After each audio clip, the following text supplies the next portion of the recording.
आज इस बुलेटिन में बात होगी नीतीश राज में दिखे जंगल राज की।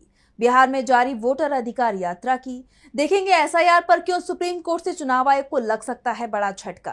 क्या उपराष्ट्रपति चुनाव में होने वाला है बड़ा खेल।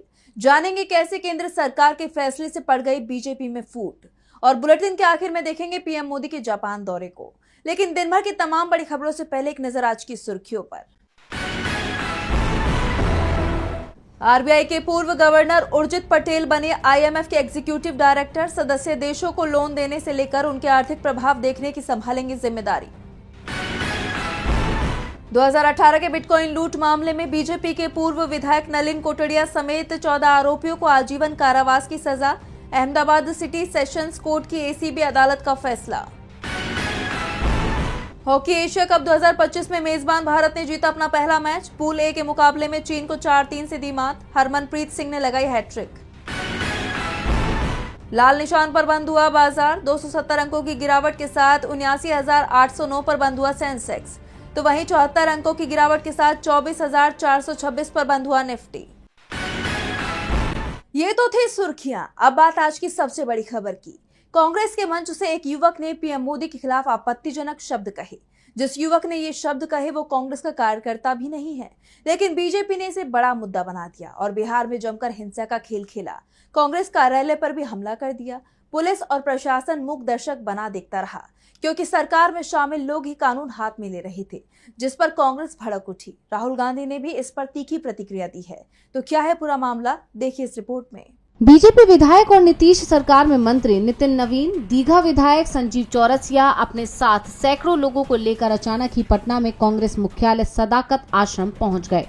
मंत्री और विधायक अपने साथ जो भीड़ लेकर आए वो अपने साथ डंडे, रॉड, ईंट, पत्थर भी लेकर आए थे और कांग्रेस कार्यालय पर हमला कर दिया। जो दिखा उस पर हमला किया। मौके से आए वीडियो में दिख रहा है कि बीजेपी कार्यकर्ता कांग्रेस ऑफिस के गेट को धक्का मारकर तोड़ते हुए अंदर घुसते हैं। कांग्रेस ऑफिस और सड़क किनारे खड़ी गाड़ियों में भी तोड़फोड़ हुई। काफी देर तक कांग्रेस कार्यालय में अफरा तफरी की हालत बनी रही, लेकिन हिंसा फैलाने वाले सरकार में मंत्री और विधायक थे, इसलिए पुलिस हाथ बांधे खड़ी रही। जब बीजेपी नेताओं ने मनमानी कर ली तो पुलिस ने मामले को शांत कराने की कोशिश की। बीजेपी नेताओं का दावा है कि राहुल गांधी के मंच से प्रधानमंत्री के खिलाफ बेहद आपत्तिजनक शब्द कहे गए हैं। जिस युवक ने ये बयान दिया उसे दरभंगा पुलिस ने गिरफ्तार कर लिया है। गिरफ्तार युवक रिजवी उर्फ राजा पिकअप ड्राइवर है। रिजवी कांग्रेस का सदस्य नहीं है, ऐसे में वो मंच तक कैसे पहुंचा, इस पर सवाल उठ रहे हैं। कांग्रेस प्रवक्ता पवन खेड़ा ने तो उसे बीजेपी का कार्यकर्ता तक बता दिया। खेड़ा ने कहा कि ये बीजेपी की नीति है, खुद के खिलाफ अपने ही लोगों से गलत बयान दिलवाते हैं और फिर अपने आप को पीड़ित बताते हुए विरोधियों पर आरोप लगाते हैं। पटना में पार्टी कार्यालय पर हुए हमले को लेकर राहुल गांधी ने भी तीखी प्रतिक्रिया दी। उन्होंने कहा, सत्य और अहिंसा के आगे असत्य और हिंसा टिक ही नहीं सकते। मारो और तोड़ो, जितना मारना तोड़ना है। हम सत्य और संविधान की रक्षा करते रहेंगे। सत्यमेव जयते। बिहार कांग्रेस की तरफ से इसे लेकर तीखी प्रतिक्रिया दी गई है। पार्टी की तरफ से बीजेपी नेताओं की हिंसक कार्रवाई का वीडियो पोस्ट कर कहा गया, आज सदाकत आश्रम स्थित प्रदेश कांग्रेस मुख्यालय पर जिस प्रकार से भाजपाइयों ने हमला किया, कार्यकर्ताओं के सिर फोड़ दिए गए, पूरे परिसर में पत्थरबाजी और तोड़फोड़ की गई, ये बेहद शर्मनाक और लोकतंत्र को कलंकित करने वाला है। शर्मनाक ये भी है कि ये सब कुछ पुलिस की मौजूदगी में हुआ है। ऐसा लग रहा था जैसे पुलिस खुद इस हमले को मॉनिटर कर रही थी। ये राहुल गांधी के नेतृत्व में चल रही वोटर अधिकार यात्रा की सफलता और बिहार में खिसकती जमीन देखकर भाजपाइयों की हताशा का परिणाम है। राज्य सरकार तुरंत इन लोगों को चिन्हित कर कार्रवाई करे, नहीं तो कांग्रेस माकूल जवाब देगी। जय बिहार, जय कांग्रेस। वहीं कांग्रेस कार्यालय पर बीजेपी नेताओं के नेतृत्व में हुए हमले के बाद अब बीजेपी खुद ही बुरी तरह से घिरती दिखाई दे रही है। चुनाव से पहले विपक्ष को डराने की कोशिश हो रही है। हिंसा के सहारे दबदबा बनेगा या फिर जनता का गुस्सा दिखाई देगा, ये बीजेपी के सामने जल्दी आ जाएगा। वैसे विपक्ष की तरफ से बीजेपी को घेरने की तैयारी कर ली गई है। राहुल गांधी की वोटर अधिकार यात्रा ने एनडीए सरकार की टेंशन बढ़ा दी है। आज यात्रा का 13वां दिन था। वोट चोरी के खिलाफ महागठबंधन ने सड़क पर उतरकर जन समर्थन जुटाना शुरू कर दिया है और इस यात्रा से इंडिया को मजबूती मिल रही है, जिसने एनडीए सरकार की टेंशन बढ़ा दी है। तो क्या है पूरी खबर, देखिए इस रिपोर्ट में। बिहार में राहुल गांधी और तेजस्वी यादव समेत महागठबंधन के नेताओं की वोटर अधिकार यात्रा का आज 13वां दिन था। दोनों के नेतृत्व में जनता के भरपूर समर्थन के साथ यात्रा बेतिया से शुरू हुई। जब से यात्रा शुरू हुई है, इसमें लगातार कांग्रेस और इंडिया गठबंधन के वरिष्ठ नेता शामिल हो रहे हैं। उसी कड़ी में सचिन पायलट यात्रा में शामिल हुए उन्होंने बीजेपी और एनडीए सरकार पर जमकर निशाना साधा। इसके अलावा बिहार में नेता प्रतिपक्ष तेजस्वी यादव ने भी एनडीए सरकार को चेतावनी दी और कहा, जब लालू नहीं झुके तो उनका बेटा डर जाएगा। आरजेडी ने कभी बीजेपी के साथ समझौता नहीं किया। लालू को लेकर दुष्प्रचार किया गया, मुकदमे ला दे। आज भाजपा की मजबूरी है कि पिछड़ा को ही मुख्यमंत्री बनाना पड़ रहा है। वहीं यात्रा के दौरान राहुल गांधी व तेजस्वी यादव के साथ वीआईपी सुप्रीमो मुकेश सहनी, वाम दल के दीपांकर भट्टाचार्य सहित महागठबंधन के दूसरे नेता खुली जीप से हाथ हिलाकर समर्थकों का अभिवादन स्वीकार करते रहे। बेतिया से होकर दोपहर में यात्रा ने गोपालगंज जिले के मंगलपुर में प्रवेश किया। रास्ते में जगह जगह राहुल और तेजस्वी का स्वागत किया गया। राहुल ने पहले बंद गाड़ी में यात्रा की, फिर ओपन जीप में सवार हो गए। मंगलपुर से आगे विशनपुर तक यात्रा बढ़ गई। राहुल गांधी सुबह 8:40 पर बेतिया के कुड़िया कोठी से निकले। यहाँ से उनका काफिला हरी वाटिका पहुंचा। राहुल ने यहाँ राष्ट्रपति महात्मा गांधी की प्रतिमा पर माल्यार्पण किया और उन्हें श्रद्धांजलि अर्पित की। वहीं सुबह में बेतिया के हरी वाटिका में गांधी मूर्ति पर माल्यार्पण करने के बाद राहुल तेजस्वी का 22 किलोमीटर लंबा रोड शो शुरू हुआ। उनका काफिला मोहर्रम चौक, अजंता सिनेमा, सागर पोखरा चौक, इमली चौक, नौतन गोपालगंज रोड, बगही खड्डा, थाना चौक, नौतन बाजार, मंगलपुर ढाला के रास्ते दोपहर में गोपालगंज पहुंचा। फिर राहुल और तेजस्वी का काफिला गोपालगंज के गांधी कॉलेज मैदान पहुंचा। पूर्व से तय कार्यक्रम के अनुसार यहां पर विश्राम हुआ। इसके बाद यात्रा ने फिर रफ्तार पकड़ी। बता दें कि राहुल की यात्रा को मिल रहे समर्थन ने कांग्रेस का उत्साह काफी बढ़ा दिया है। यही वजह है कि 1 सितंबर को राहुल पैदल यात्रा करने जा रही हैं, जिससे बीजेपी खेमे में हलचल है। बिहार में विपक्ष ने वोट चोरी के खिलाफ मोर्चा खोला हुआ है। एसआईआर के खिलाफ विपक्ष लगातार अपना विरोध जता रहा है। ये मामला सुप्रीम कोर्ट भी पहुंच चुका है। सुप्रीम कोर्ट में वरिष्ठ वकील प्रशांत भूषण ने इस मामले में तत्काल सुनवाई की अपील की, जिस पर कोर्ट ने सहमति जताते हुए तारीख तय कर दी। कोर्ट के इस कदम से एसआईआर के खिलाफ विपक्ष का विरोध और मजबूत होता नजर आ रहा है। तो कोर्ट कब करेगा सुनवाई, जानने के लिए देखिए रिपोर्ट। चुनाव आयोग की तरफ से बिहार में शुरू किए गए मतदाता सूची के गहन पुनरीक्षण अभियान यानी एसआईआर की प्रक्रिया को लेकर विरोध थमने का नाम नहीं ले रहा।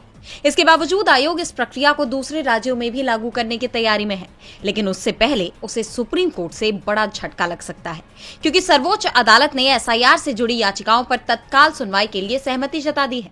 याचिकाकर्ताओं की तरफ से वरिष्ठ वकील प्रशांत भूषण ने यह मामला कोर्ट में उठाया। उन्होंने कोर्ट को बताया कि आरजेडी समेत कुछ अन्य दलों ने ड्राफ्ट वोटर लिस्ट से जुड़े दावे और अपनी आपत्तियां दर्ज करने की समय सीमा 1 सितंबर से बढ़ाने के लिए आवेदन दाखिल किए हैं, जिस पर कोर्ट ने पूछा कि वो ये मांग लेकर चुनाव आयोग के पास क्यों नहीं गए। इस पर प्रशांत भूषण ने जवाब दिया कि वे पहले ही ऐसा कर चुके हैं। उन्होंने कोर्ट को आगे बताया कि सुप्रीम कोर्ट के 22 अगस्त के आदेश से पहले लगभग 80,000 दावे दायर किए गए थे और निर्देश के बाद 95,000 और दावे दायर किए गए, जिसके बाद कोर्ट ने इस मामले की सुनवाई की मंजूरी दे दी। अदालत ने इस मामले को 1 सितंबर को सूचीबद्ध करने के निर्देश दे दिए। दरअसल 22 अगस्त को एसआईआर पर पिछली सुनवाई के दौरान अदालत ने चुनाव आयोग को निर्देश दिया था कि जिन मतदाताओं को ड्राफ्ट वोटर लिस्ट से बाहर किया गया है, उन्हें आधार कार्ड के साथ ऑनलाइन रजिस्ट्रेशन करने की इजाजत दी जाए। उस वक्त कोर्ट ने मौखिक तौर पर यह भी भरोसा दिया था कि अंतिम तिथि बढ़ाने की मांग पर बाद में विचार किया जा सकता है और मामले को 8 सितंबर तक स्थगित कर दिया गया। लेकिन अब 1 सितंबर को कोर्ट एसआईआर पर सुनवाई करेगा, यानी पहले कदम में याचिकाकर्ताओं की जीत हो गई है। ऐसे में चुनाव आयोग की मुश्किलें बढ़ सकती है। चुनाव आयोग को कोर्ट से झटका लग सकता है, तो उपराष्ट्रपति पद के चुनाव में भी बीजेपी को झटका लगता दिखाई दे रहा है। 9 सितंबर को उपराष्ट्रपति पद का चुनाव होना है। दोनों उम्मीदवार समर्थन जुटाने के लिए दौरे पर हैं। इसी सिलसिले में विपक्ष के उम्मीदवार बी सुदर्शन रेड्डी मुंबई पहुंचे, जहां उन्होंने उद्धव ठाकरे से मुलाकात की। तो वहीं इस मुलाकात और अपनी उम्मीदवारी को लेकर एक जरूरी बात भी कहती, जिसे लेकर माना जा रहा है कि अब रेड्डी को इस चुनाव में अपर हैंड मिल गया है। तो क्या है पूरी खबर, जानने के लिए देखिए ये रिपोर्ट। उपराष्ट्रपति पद के चुनाव की तारीख नजदीक आती जा रही है, जिसे लेकर दोनों गठबंधनों के उम्मीदवार तमाम पार्टियों से मिलकर अपने लिए समर्थन मांग रहे हैं। इसी सिलसिले में इंडिया गठबंधन के उम्मीदवार बी सुदर्शन रेड्डी मुंबई पहुंचे। रेड्डी का मुंबई एयरपोर्ट पर शिवसेना सांसद अनिल देसाई ने स्वागत किया। उन्होंने शिवसेना यूबीटी के प्रमुख उद्धव ठाकरे से उनके आवास मातोश्री पे मुलाकात की।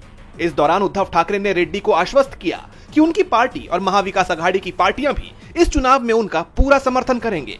ठाकरे ने पूर्व न्यायाधीश रेड्डी की जीत की उम्मीद जताते हुए कहा कि चमत्कार हो सकते हैं। उन्होंने ये भी कहा कि जिन सांसदों को देश से प्यार है वो एनडीए के उम्मीदवार के बजाय रेड्डी को ही वोट दें।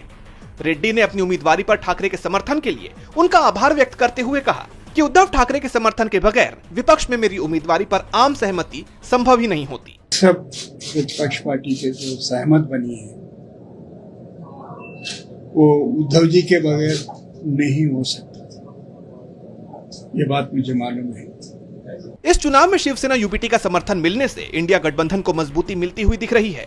जैसा कि आप जानते हैं कि 21 जुलाई को उपराष्ट्रपति जगदीप धनखड़ के अचानक इस्तीफे के बाद ये चुनाव हो रहा है।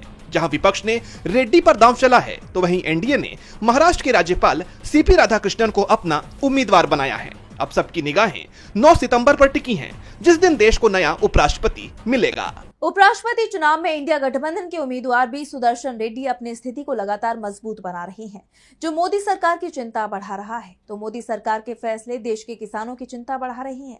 सरकार के फैसले का अभी तक तो विपक्ष ही विरोध कर रहा था, लेकिन अब संघ की तरफ से विरोध की आवाजें उठ रही हैं, जिससे बीजेपी के अंदर चिंता दिखाई दे रही है। तो क्या है पूरा मामला, देखिए इस रिपोर्ट में। मोदी सरकार के खिलाफ बीजेपी के अंदर ही बगावत हो गई है। बीजेपी से जुड़े भारतीय किसान संघ ने ही सरकार को चेतावनी दे दी है, और ये सब मोदी सरकार के अमेरिका को लेकर दिखाए जा रहे नरम रवैये के चलते हो रहा है। एक तरफ डोनाल्ड ट्रंप भारत पर टैरिफ का बोझ बढ़ाते जा रहे हैं, तो दूसरी तरफ मोदी सरकार अमेरिका को राहत पर राहत दे रही है।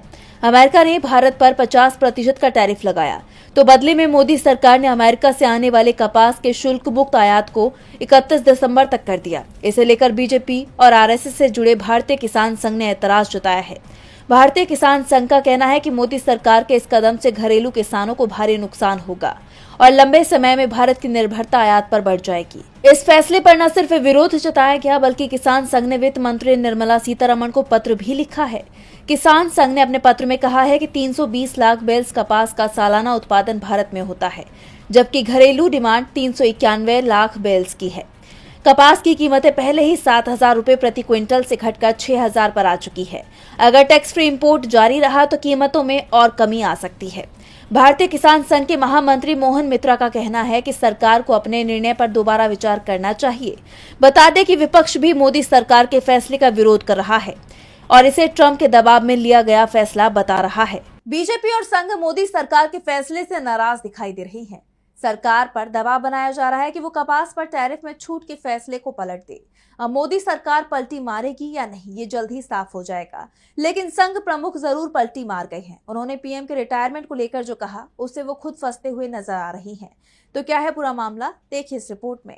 आरएसएस प्रमुख मोहन भागवत अपने हालिया बयानों को लेकर विपक्ष के निशाने पर आ गए हैं। हाल ही में भागवत ने तमाम मुद्दों पर बात की, जिसे लेकर अब वो बुरी तरह से घिर गए हैं। कुछ दिन पहले भागवत ने कहा था कि 75 साल का होने पर आपको दूसरों को मौका देना चाहिए। इसे पीएम मोदी से जोड़कर देखा गया, क्योंकि मोदी इस साल सितंबर में 75 के होने वाले हैं। लेकिन अब भागवत ने यू टर्न लेते हुए कहा है कि उन्होंने ऐसा कभी नहीं कहा। इस पर समाजवादी पार्टी के अध्यक्ष अखिलेश यादव ने बिना नाम लिए सोशल मीडिया पर मोहन भागवत पर निशाना साधा। उन्होंने लिखा, न रिटायर होऊंगा न होने दूंगा, जब अपनी बारी आई तो नियम बदल लिए। ये दोहरापन अच्छा नहीं है। जो विश्वास खोता है वो राज भी खो देता है। भागवत ने यह भी कहा था कि देश में सभी को 3 बच्चे पैदा करने चाहिए, जिस पर उत्तर प्रदेश कांग्रेस के अध्यक्ष अजय राय ने तुरंत पलटवार किया। उन्होंने कहा, भागवत को यह नसीहत पहले अपने संगठन के लोगों को देनी चाहिए जो अविवाहित रहते हैं। संघ प्रमुख को पहले स्वयं सेवकों के लिए शादी और परिवार शुरू करने के नियम जारी करने चाहिए। वहीं भागवत ने यह भी कहा कि काशी मथुरा मामले से संघ का कोई लेना देना नहीं है। इस पर कांग्रेस सांसद इमरान मसूद ने कहा कि मोहन भागवत जो कह रहे हैं उनकी बातों में हमेशा घुमाव रहता है। नफरत फैलाने का काम तो आपने ही किया, तोड़ने की बात भी आपने ही की है। जो आप कह रहे हैं आपके लोग मानते नहीं या आप खुद उन्हें मानना नहीं चाहते। देखिए भागवत साहब क्या बोल रहे हैं, उनकी बातों में घुमाव रहता है हमेशा। आप नफरत तो आपके उसने बोलने का काम किया, तोड़ की बात तो आपने ही की हमेशा। जो आप कह रहे हैं वो आपके लोग मानते नहीं या आप मनवाना नहीं चाहते, तो नफरत तो वही फैलाते हैं देश के अंदर। हम तो हमेशा से कह रहे हैं कि सब लोग बराबर हैं, सबको साथ रहना चाहिए। भागवत ने यह भी कहा कि बीजेपी का अध्यक्ष चुनने में आरएसएस का कोई रोल नहीं है, क्योंकि अगर उसका रोल होता तो अध्यक्ष के चुनाव में इतनी देर नहीं लगती। भागवत के इस बयान के भी कई मायने निकाले जा रहे हैं। कुल मिलाकर मोहन भागवत अपने इन बयानों को लेकर विपक्ष के हमलों से चौतरफा घिर गए हैं। और बुलेटिन के आखिर में बात पीएम मोदी के जापान दौरे की। पीएम मोदी जापान के 2 दिवसीय दौरे पर हैं, जहां गायत्री मंत्र के साथ उनका भव्य स्वागत किया गया। यात्रा के पहले दिन उनकी मुलाकात जापान के पीएम इशिबा शिगेरू से हुई। दोनों नेताओं ने कई अहम मुद्दों पर चर्चा की। दोनों देशों के बीच कई अहम समझौते भी हुए, लेकिन पीएम मोदी का ये दौरा सवालों से घिर गया है। विपक्ष का आरोप है कि चीन के दबाव में आकर पीएम ये दौरा कर रही हैं। क्या वो ऑपरेशन सिंदूर भूल गए हैं? तो क्यों अपने दौरे को लेकर घिरे पीएम मोदी? जानने के लिए देखिए ये रिपोर्ट। पीएम मोदी के जापान दौरे की शुरुआत भव्य स्वागत के साथ हुई। जापानी नागरिकों ने गायत्री मंत्र का पाठ किया। स्थानीय कलाकारों ने पारंपरिक भारतीय नृत्य किया। भरतनाट्यम से लेकर राजस्थानी लोकगीत तक पधारो मारो देश कहते हुए कलाकारों ने दिल खोलकर पीएम मोदी का स्वागत किया। मोदी ने भी इस गर्मजोशी भरे स्वागत के लिए उनका धन्यवाद करते हुए भारत जापान संबंधों में प्रवासी भारतीयों के योगदान की तारीफ की। उन्होंने टोक्यो में आयोजित Bharat Japan joint economic forum की बैठक को संबोधित किया। इससे पहले पीएम मोदी को गार्ड ऑफ ऑनर भी दिया गया। फोरम में पीएम मोदी ने भारत को निवेश के लिए सबसे बेहतर बताते हुए कहा कि जापानी कंपनियों ने भारत में $40 बिलियन से ज्यादा का निवेश किया है। सेमीकंडक्टर से लेकर स्टार्टअप तक हर क्षेत्र में हमारी साझेदारी आपसी विश्वास का प्रतीक है। वहीं जापान के पीएम शिगेरू इशिबा ने भी फोरम में कहा कि जापान की एडवांस टेक्नोलॉजी और भारत की बेहतरीन प्रतिभा एक दूसरे की पूरक है। इस दौरान पीएम मोदी ने जापान के पूर्व प्रधानमंत्रियों योशिहिदे सुगा और फोमियो किशिदा के साथ ही जापान के स्पीकर फुकुशिरो नुकागा और सांसदों से भी मुलाकात की। फोरम के बाद जापानी प्रधानमंत्री शिगेरू इशिबा के साथ उन्होंने हाइड्रोज अमोनिया और खनिज से जुड़े समझौते ज्ञापन का आदान प्रदान किया। पीएम मोदी ने जापानी पीएम इशिबा को स्वागत के लिए आभार दिया। उन्होंने कहा कि हम एकमत हैं कि हमारी साझेदारी दुनिया की शांति के लिए महत्वपूर्ण है। हमने अगले दशक के लिए एक रोड मैप तैयार किया है। हमारे विजन के केंद्र में निवेश, नवाचार, आर्थिक सुरक्षा, पर्यावरण, प्रौद्योगिकी, स्वास्थ्य, गतिशीलता और लोगों के बीच आपसी संपर्क है। एक तरफ पीएम मोदी भारत और जापान के संबंधों को और बेहतर बनाने पर जोर दे रहे हैं, तो दूसरी तरफ उनके इस दौरे को लेकर ही सवाल खड़े हो गए हैं। कांग्रेस ने उन पर एक बार फिर मणिपुर की उपेक्षा करने का आरोप। आज सोशल मीडिया से लेकर आपके चलते फिरते जीवन में भी पत्रकारिता के बुरे दौर की चर्चा होती है, क्योंकि जिन लोगों पर सूचना देने की जिम्मेदारी है वो आपके लिए नहीं बल्कि कॉर्पोरेट और सरकारों को फायदा पहुंचाने में लग गए हैं। विज्ञापन मॉडल को खारिज कर आप इस बीमारी को दूर कर सकते हैं और अपने नारे को बुलंद कीजिए। मेरे खर्च पर आजाद है खबरें।